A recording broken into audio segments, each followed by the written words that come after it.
Hello বন্ধুরা, চলে এসছি দুপুরের মেনু নিয়ে। দেখো বন্ধুরা, আজকে মাছ এসেছি।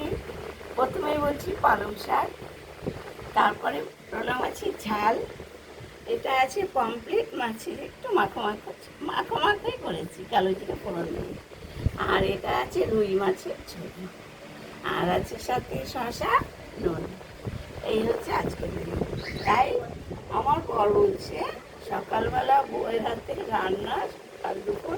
আমি বলছি হ্যাঁ, বউয়ের হাতে রান্না পারছে বলে গান বেরোচ্ছে, আর যদি বউ রান্না না করে দিত তাহলে আর গান বেরোতো না। এই হচ্ছে আজকের মেনু বন্ধুরা। দেখো মেনুটি কেমন লাগলো, একটু লাইক কমেন্ট শেয়ার করে পাশে থেকো বন্ধুরা।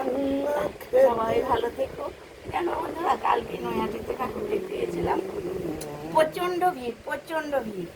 কিছু ঠাকুর দেখেছি, দেখে বাড়ির তারা আমার রান্না রয়েছে, ছেলে চলে আসবে এই তারার জন্য। তাও আস্তে আস্তে 9টা, 9:30 বেজেছে না গো, না 10টা, ওই রকমই হবে, 9:30। তাই যাই হোক, অনেকগুলো ঠাকুর দেখেছি, খুব মজা করেছি, অনেক কিছু খেয়েছি বন্ধুরা। সব কিছু ভিড়ের জন্য ভিডিও শেয়ার করতে পারিনি, আর ভিডিও করতেও পারিনি, এত ভিড় ঠেলে ফেলে দিচ্ছে। তা ভিডিও করবো না করবো, তাই ফোন ব্যাগেই রেখে দিয়েছি। আর তাও আমার বর কিছু ছবি টবি তুলেছে মায়ের। তা প্রচণ্ড ভিড় ছিল, প্ল্যাটফর্মেও ভিড় ছিল।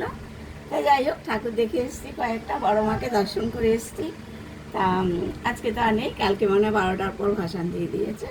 তাই বলছি বন্ধুরা, সবাই ভালো থেকো, সুস্থ থেকো। সামনে আবার জগদ্ধাত্রী পুজো, আমাদের ইচ্ছা আছে চন্দননগর যাওয়ার। তো এবার যাবো, কয়েক বছর যাই না, আগে গিয়ে যেতাম খুব। এবছর আবার চন্দননগর যাবো, তাই না সোনা? নেবে তো? নেবে। তা টাটা, বাই বাই, সবাই ভালো থেকো, সুস্থ থেকো। এবার খাওয়া শুরু করো।